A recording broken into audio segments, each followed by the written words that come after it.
Iglesia de Bethlehem, aquí en 316 y en 211 OC, y a nuestros amigos en Santa Cruz, un gran aplauso.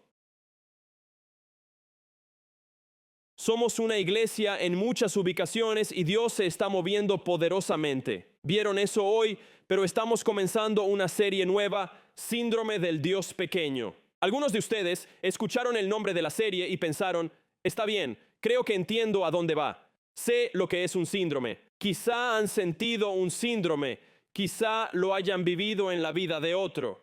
Y lo llamamos síndrome del Dios pequeño por una razón. Pero antes de eso, permítanme definir la palabra síndrome. Es una palabra que usamos, pero déjenme darles su significado. Aquí está. Un síndrome en griego es una palabra que significa correr juntos. Eso es lo que significa. Es un grupo de características o patrones que se pueden observar. Es un conjunto de rasgos o patrones que se pueden observar. Algo que está unido o que corre en conjunto. Y la razón por la que llamamos a esta serie Síndrome del Dios Pequeño es porque hay algunos rasgos y patrones en nuestras vidas. Si somos honestos, hay rasgos y patrones en nuestras vidas que se juntan. Hay patrones observables en nuestras vidas. Nuestros problemas y deseos se vuelven enormes y hacen a Dios pequeño en nuestras vidas. Creo que todos lo admitiríamos. Hay cosas en nuestras vidas con las que batallamos que llegan a ser dominantes, se convierten en el foco central de todo. En esos momentos, esas cosas se hacen muy grandes y Dios se hace muy pequeño en nuestras vidas. La idea central de esta serie es que servimos a un Dios grande, un Dios verdaderamente inmenso. A veces lo olvidamos. Quiero comenzar esta serie y explicarles hacia dónde nos dirigimos. Tengo en la pantalla detrás de mí un círculo grande. Ahora quiero que imaginen por un segundo, este círculo aquí abarca todas las cosas. Ahora preguntarán, ¿qué son todas las cosas?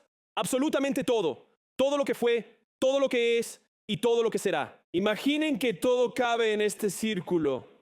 Solo imaginen, ustedes, Dios, todo cabe en el círculo. Ahora, una pregunta retórica. No tienen que levantar la mano, pero pueden hacerlo si quieren. Piensen en esto, imaginen su vida. De nuevo, síndrome del Dios pequeño. ¿Qué es un síndrome? Son patrones observables. Imaginen su vida, sus acciones, los patrones y rasgos de su vida. Si van a ser muy honestos, ¿dónde se pondrían ustedes en este círculo? ¿Dónde me pongo yo en este círculo? Y la mayoría de las veces nos pondríamos justo en el centro, ¿no es así? Ahora, no seríamos tan arrogantes como para decirlo. Ahora hemos usado una frase a veces que refleja esto. ¿Cuántos le han dicho a su cónyuge? Esposas probablemente se lo dijeron a sus esposos. Sé que se lo dijeron a sus adolescentes. Esta frase, oh, ¿tú crees que el mundo gira a tu alrededor? ¿Han usado eso alguna vez? Como si pensaras que el mundo gira a tu alrededor. O en otras palabras, te crees el centro del universo porque así actúas ahora. Actúas como si lo fueras. Y reconocemos eso en otros porque a menudo es cierto de nosotros. Que a menudo nos vemos en el centro del universo. No lo pondremos en una calcomanía ni lo llevaremos en una camiseta. No lo pondremos en nuestras redes sociales, pero vivimos así. Los patrones de nuestra vida reflejan que nos ponemos en el centro. Luchamos contra esto a veces. A veces la vida nos cambia la perspectiva recordándonos que no somos el centro del universo. Pero la atracción gravitatoria siempre vuelve al centro. Hay razones para eso. Hablaremos de ello, pero la atracción es hacia que seamos el centro de todo. Piensa en cómo oras un segundo.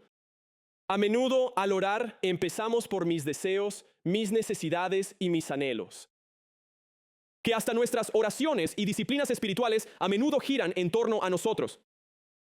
Pero esto sabemos por la Escritura. Desde Génesis hasta Apocalipsis es muy claro entender la Biblia, que el centro de todas las cosas no somos nosotros. El centro de todo, desde Génesis hasta Apocalipsis, revela quién es Jesús. De hecho, Colosenses dice esto, que Él es el centro de todo. Todas las cosas fueron creadas por Él y a través de Él. El Evangelio de Juan inicia transmitiendo la misma noción, que nosotros no somos el centro del universo, sino Jesús. Y Él debe recordárnoslo continuamente. Creo que vamos a la iglesia los fines de semana porque sabemos todo en nuestro interior. Así que, ya sea consciente o inconscientemente, a veces sabemos que nos movemos al centro de todo y necesitamos recordarnos a nosotros mismos que no somos el centro de todo. Jesús es el centro de todo. Adoramos a Jesús para renovar y colocar nuestros corazones en su lugar. Pero en toda la Escritura, del Antiguo al Nuevo Testamento, vemos hombres y mujeres que se ponen a sí mismos en el centro de todo. Y Dios constantemente les recuerda. Uno de mis ejemplos favoritos es en el libro de Job. Si alguna vez lees el libro de Job, verás un relato fascinante de sus sucesos. En un punto, Job empieza a debatir con Dios. Comienza a cuestionar a Dios. En otras palabras, hace sus problemas muy grandes y hace a Dios muy pequeño. Tiene el síndrome del Dios pequeño.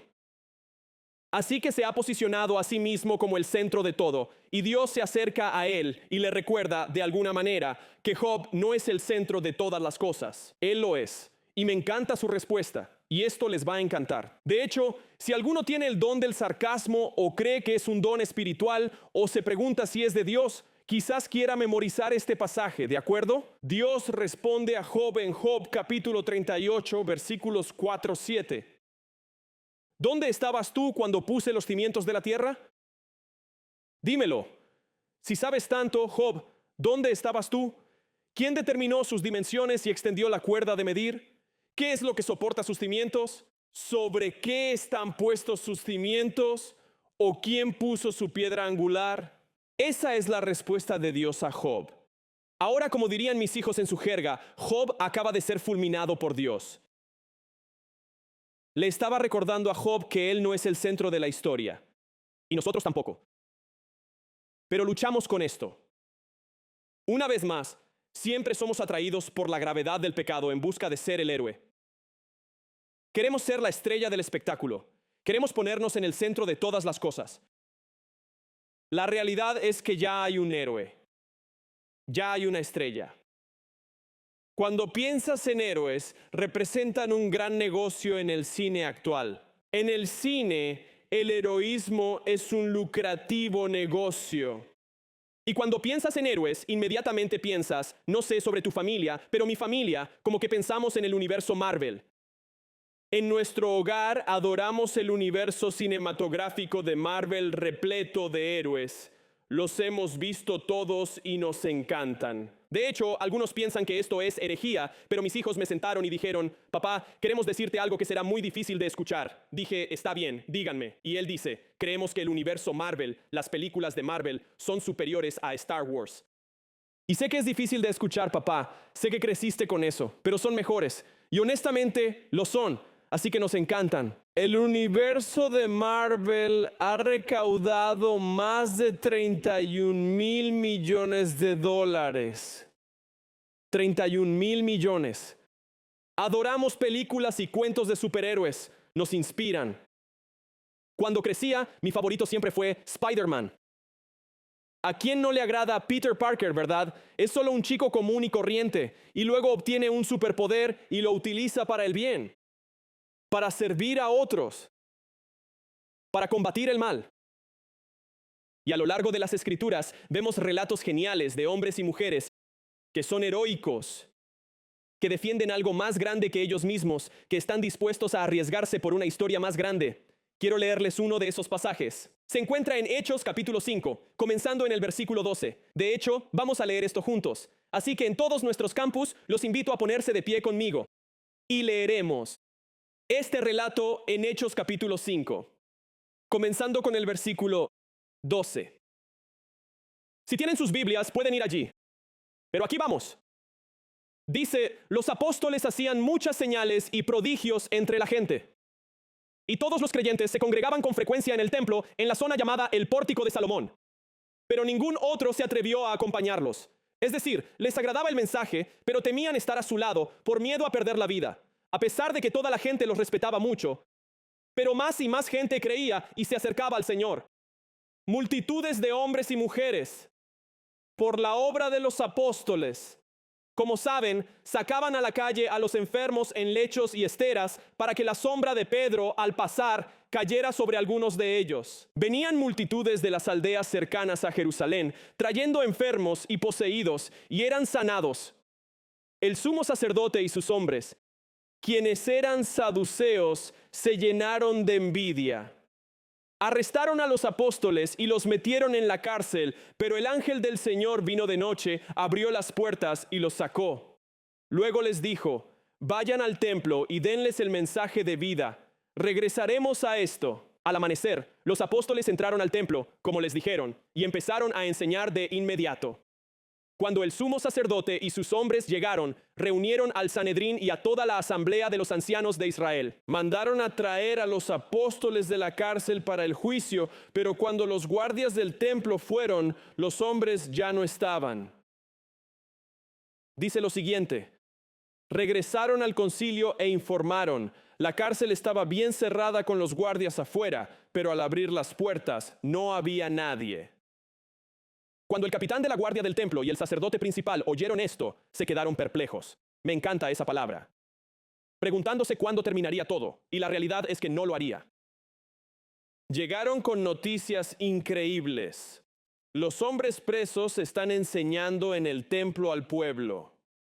Pueden sentarse, todos dijeron a la palabra de Dios. Amén, amén.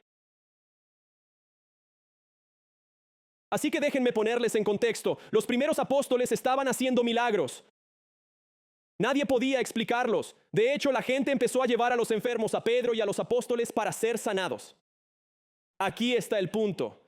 Estos milagros eran un peligro para el sistema. De hecho, la Escritura dice, de nuevo en este texto, que el sumo sacerdote y sus oficiales, los saduceos, se llenaron de celos. ¿Por qué se llenaron de celos? La razón principal es que la atención ya no estaba sobre ellos. Ya no podían controlar las cosas. Cuanto más intentaban controlar las cosas, más se les iban de las manos. Se habían hecho el centro de la historia y de repente los apóstoles tenían seguidores. Se menciona que el Sanedrín estaba presente porque temían un levantamiento civil. En otras palabras, lo que estaba pasando era que temían esta guerra civil local que iba a estallar. Iba a llamar la atención de Roma. Tanta atención estaba llegando a ellos.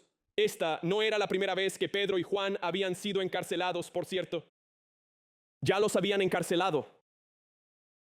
Intentaban frenar este movimiento. Intentaron matar a Jesús. Intentaron detener el movimiento, pero no se detuvo. Los apóstoles se hicieron más y más valientes. La pregunta que debemos hacernos es, ¿por qué se volvieron tan valientes? ¿Por qué fueron tan audaces? Esta es la razón. Porque habían visto la resurrección. Habían visto a Jesús. Habían presenciado vidas transformadas. Conocían al auténtico héroe de la historia. Y esto llevó a esta audacia en sus vidas. Esta valentía que tenían. ¿Por qué? Porque estaban señalando a Jesús y a todo lo que Jesús había hecho. Ahora quiero que vean esto, iglesia. La razón por la que existe la iglesia Bethlehem, la razón por la que estamos aquí, es hacer exactamente lo mismo. Ven nuestra declaración de misión, nuestra página web. Existimos para guiar a las personas a descubrir una nueva vida en Cristo. Que existimos, ¿por qué? Para guiar a las personas a Cristo. No hacia nosotros. El nombre de Iglesia Bethlehem nunca ha cambiado a nadie. Sabes que un nombre nunca transforma a alguien, ¿verdad? Que no puedes poner nuestro nombre, nuestra historia en el centro de todo y esperar que eso cambie algo. Lo único que transforma vidas es el nombre de Jesús. La Iglesia Bethlehem existe para señalar a Jesucristo como lo hicieron los apóstoles. Para guiarlos. ¿Por qué? Porque hemos experimentado la obra redentora de Cristo en nuestras propias vidas. Fue lo que les pasó a los apóstoles. Los apóstoles sabían que ellos no eran el héroe de la historia. Sabían que la historia era sobre algo más grande que ellos mismos. Por eso tenían coraje. De nuevo, volvamos al versículo 18. Quiero leerles esto porque me encanta. Dice que arrestaron a los apóstoles y los pusieron en la cárcel pública, pero un ángel del Señor vino de noche. Abrió las puertas. Ahora, imaginen esto por un segundo. Están en la cárcel. No es la primera vez que están presos. Están en la cárcel y de repente este ángel del Señor se presenta y los saca de la cárcel, ¿verdad? Los sacó. Luego les dijo, piensen en esta siguiente parte. Vayan al templo y denle a la gente este mensaje de vida. ¿Saben qué los llevó a la cárcel? Predicar este mensaje. Quiero decir, es un poco contraintuitivo si se quiere.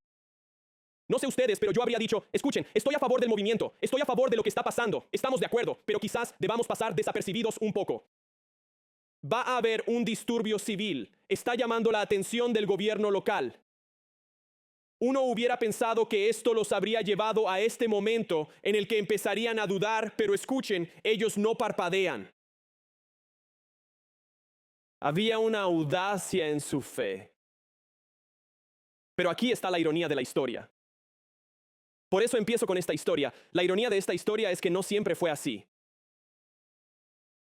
La ironía de la historia es que este grupo de hombres no siempre tuvo el mejor historial. No siempre tuvieron este nivel de valentía. De hecho, muchas veces lo que se ve es que estaban definidos antes de la muerte y resurrección de Jesús más por la cobardía que por su valentía.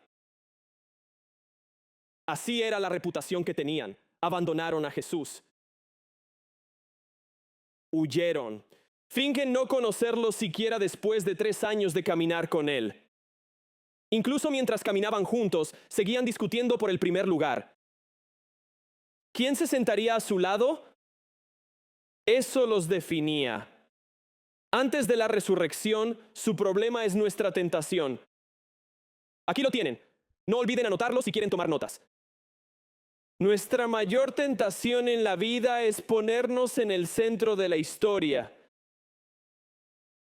Nuestra mayor tentación es ponernos en el centro. Lo diré de otra forma. Nos hacemos grandes y a Dios pequeño. Ustedes y yo escribimos una historia ahora. Cada año, cada mes, cada día, cada minuto.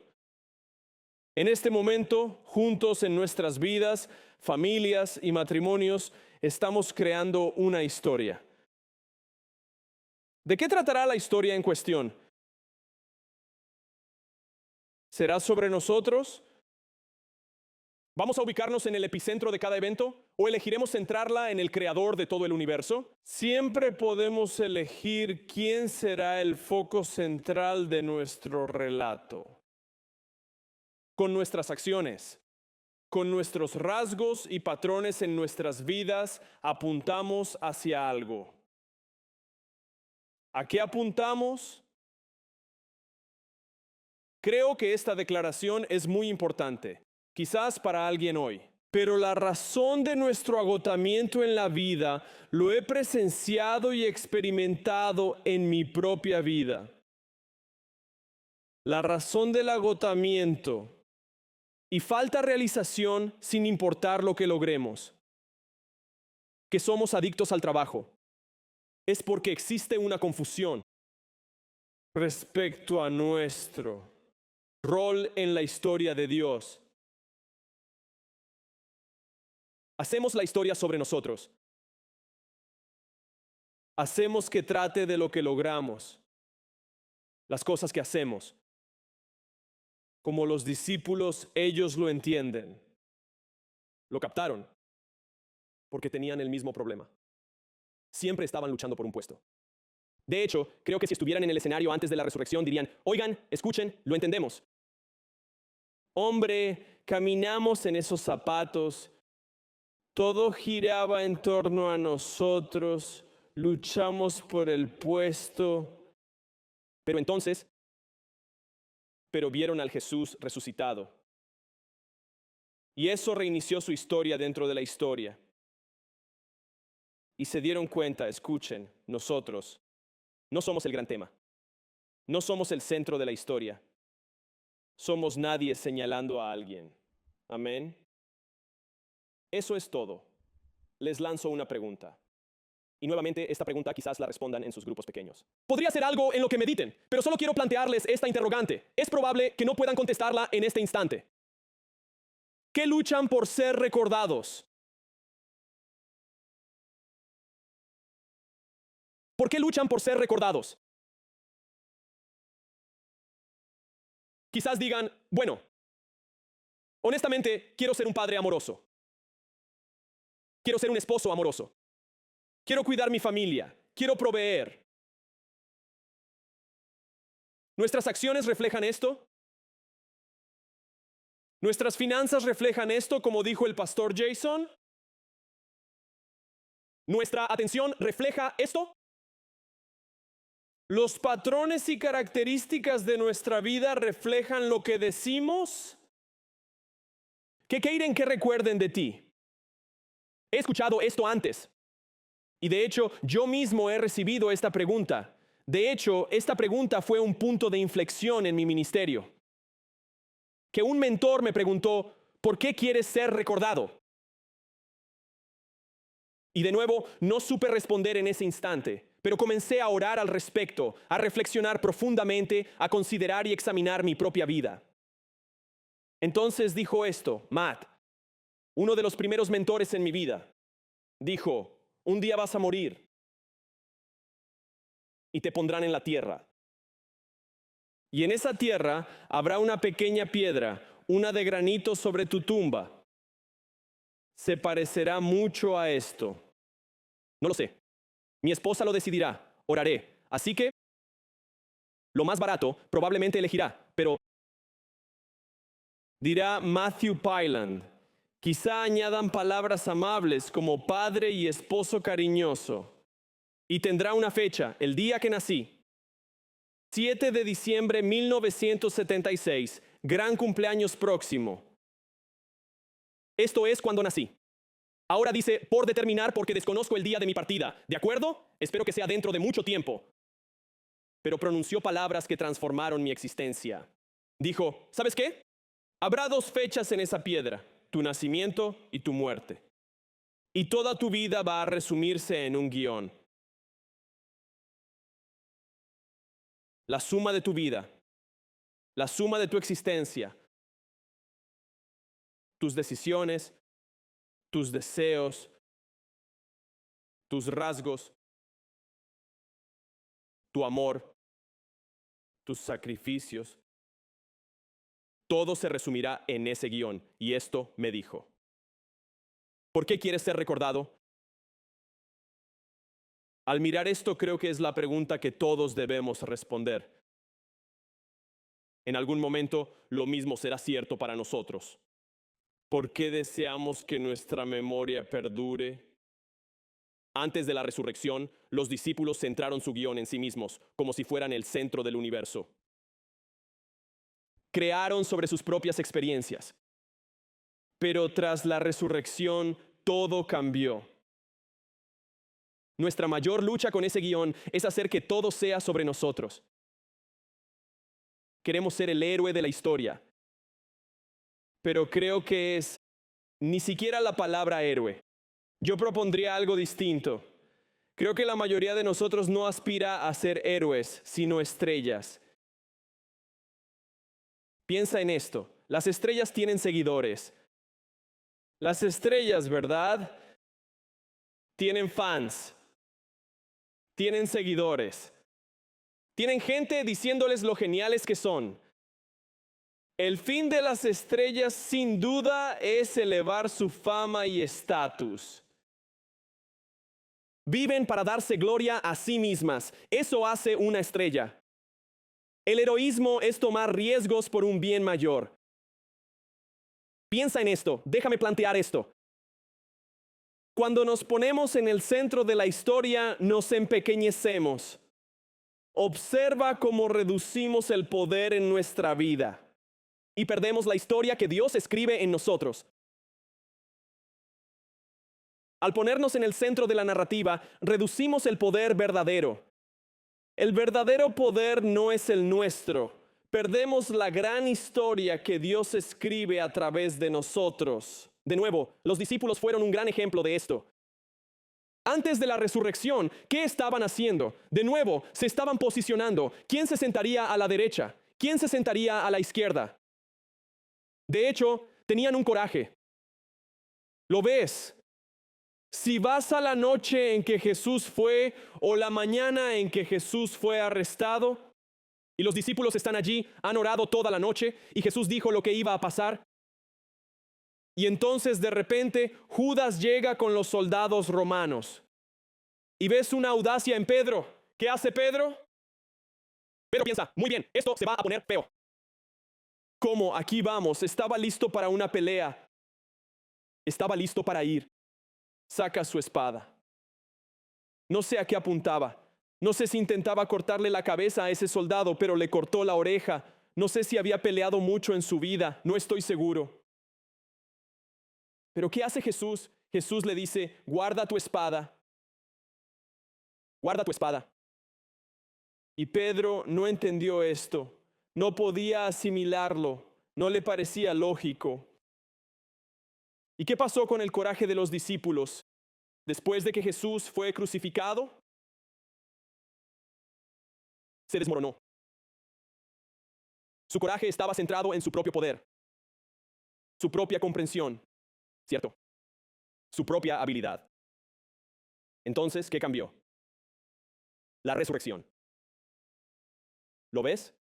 La resurrección transformó cada aspecto de sus vidas. Miren Hechos, capítulo 5, versículo 29. Leamos un poco más porque me encanta lo que dice aquí. Esto es lo que dice. Dice, pero Pedro y los apóstoles respondieron, es importante obedecer a Dios por encima de cualquier autoridad humana. Recordemos que nuestro Dios resucitó a Jesús de entre los muertos, después de que lo mataron. Así que señalan a los líderes religiosos con esta audacia y dicen, oigan, ustedes lo mataron colgándolo en una cruz. Y luego sigue, dice, entonces Dios lo puso en el lugar de honor a su derecha como príncipe y salvador. Volveremos a esas dos palabras. Hizo esto para que el pueblo de Israel se arrepienta de sus pecados y sea perdonado. Somos poderosos testigos de esto y el Espíritu Santo lo confirma.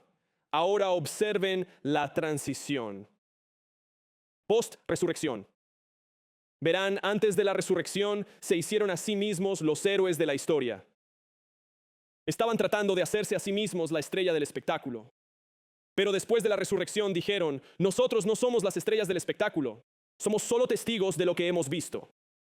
El Espíritu Santo es dado por Dios a quienes le obedecen, comunicando que nuestras vidas existen. Nuestra historia ha cambiado.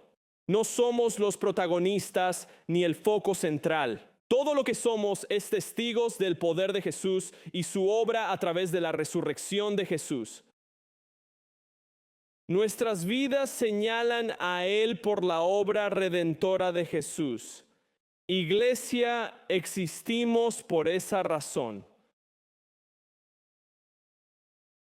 En ese momento estaban concentrando sus anhelos y circunstancias. Estaban haciendo de sus deseos todo acerca de Jesús y no de ellos mismos. Me encanta lo que pasa aquí. Vean el versículo 31. Quiero volver a esto. Porque ven de dónde proviene su valentía. Dice, aquí se utilizan dos términos griegos. La palabra salvador, la palabra griega es soter. De hecho, es una palabra muy común en el Nuevo Testamento. La ven una y otra vez para salvador o salvación. De hecho, estudiar la salvación se llama soteriología. De ahí viene. Pero la palabra príncipe es muy interesante. No es una palabra que se vea mucho en el Nuevo Testamento. De hecho, solo se usa 4 veces. 2 veces en el libro de Hechos y 2 veces en el libro de Hebreos. 2 veces y todas se refieren a Jesús, por cierto. Es una palabra muy difícil de traducir, pero esa palabra griega es esta, argegos. Argegos. Y significa o se traduce como campeón o héroe. El libro de Hebreos la traduce como capitán.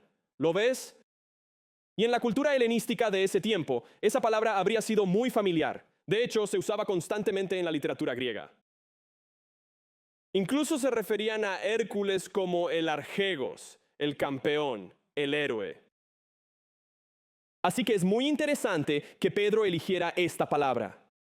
Porque, ¿saben lo que decía a la cultura presente? ¿Saben quién es nuestro campeón? ¿Saben quién es nuestro héroe? ¿Saben quién es nuestro capitán en el centro de la historia? Es Jesús.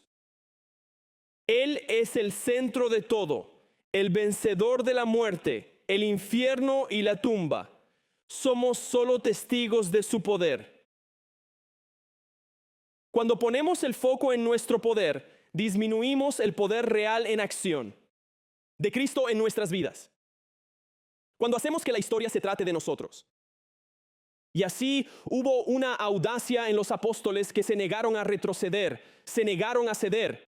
No importaba lo que hicieran los líderes religiosos. ¿Por qué? ¿De dónde vino esa audacia? Del hecho de que fueron testigos del poder y la obra redentora de Jesucristo. Iglesia, ¿de dónde viene su valentía? No de sus propios logros. Nunca los satisfará. De ninguna de todas las cosas que atesoramos jamás te llenarán. Lo único que nos satisface es la obra redentora de Cristo en nuestras vidas. Y cuando hacemos de nuestras vidas señales direccionales que apuntan a esas cosas, hay un poder sobrenatural obrando en y por nosotros. Y se ve en las vidas de los apóstoles. Asimismo, quiero cerrar con algo. Lo mencioné antes. Amo las pelis de superhéroes. De nuevo, Peter Parker, uno de mis favoritos, ¿cierto?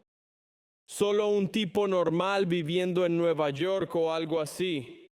Lo muerde una araña radiactiva.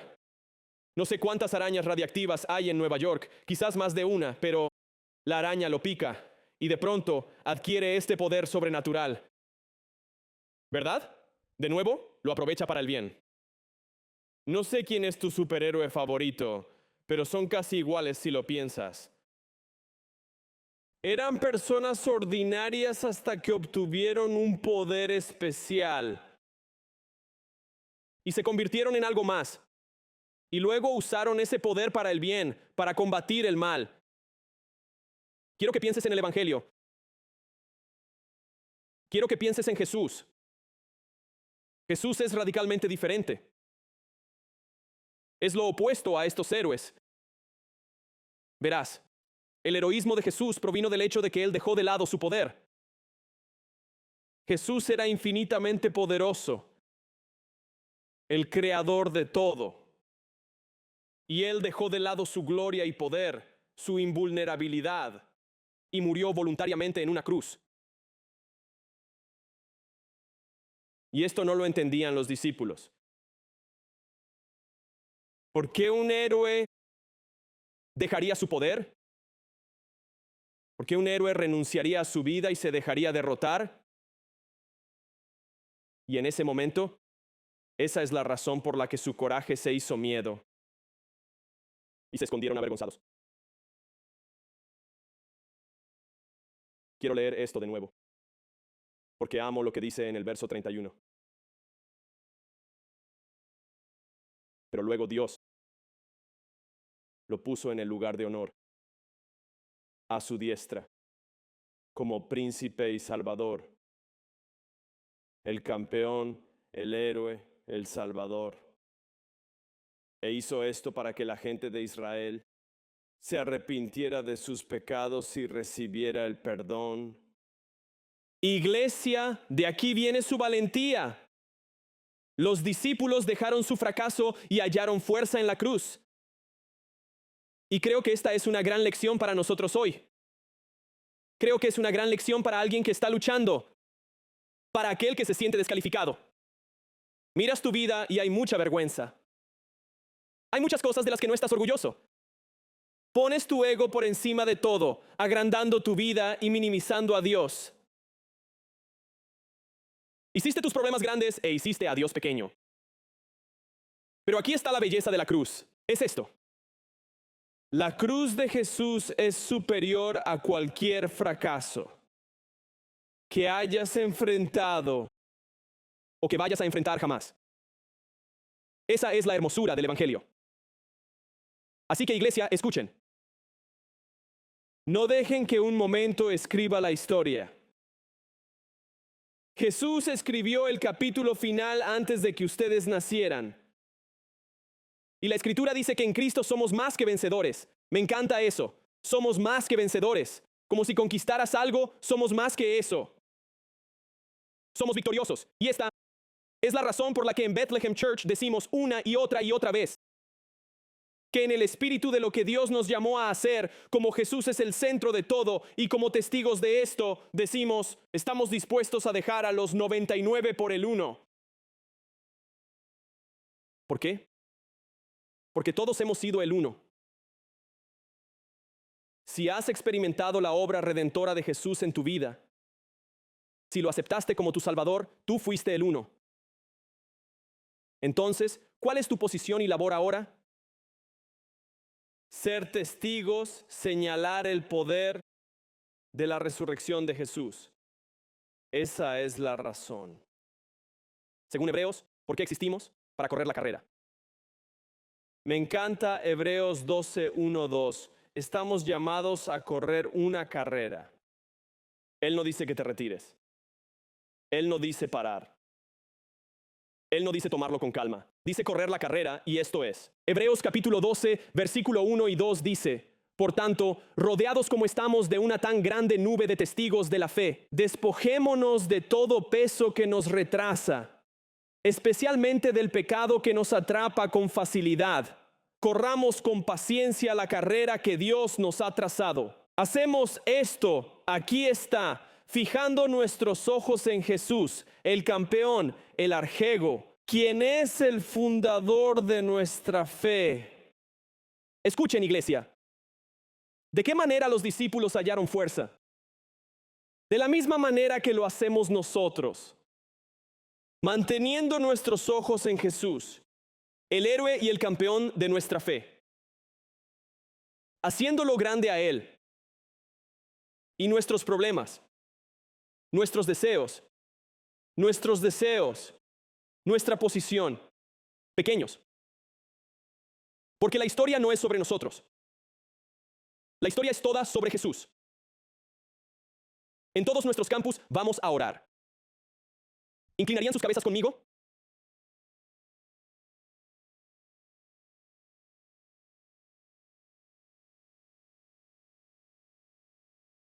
En un momento, vamos a adorar. Una vez más, la razón por la que adoramos es para recordarnos que no somos el centro de todo. Y no sé dónde estás. No sé si has experimentado una semana difícil. No sé si estás luchando en una relación. No sé si esa pregunta ha removido algo en ti. ¿Por qué quieres ser recordado? Pero solo quiero orar por ti. Así que, Padre Celestial, Dios, mi oración para nuestra iglesia, para mi vida, es que Dios, seamos testigos del poder de la resurrección de Jesús. Que Dios no lo hagamos sobre nosotros. Dios, que no lo hagamos sobre nuestros logros. Sino Dios, que lo hagamos sobre el hecho de que dejaste el cielo, renunciaste a tus derechos, como dice en Filipenses capítulo 2, y sacrificaste tu vida en una cruz para que pudiéramos vivir. Así que, Señor, queremos adorarte ahora. No solo con palabras, no solo con la canción, sino, Dios, ruego que con nuestras acciones, nuestras vidas,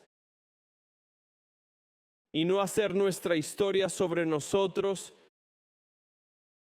sino que la hagamos sobre ti. Y todos dijeron, en acuerdo, en el nombre de Jesucristo. Amén.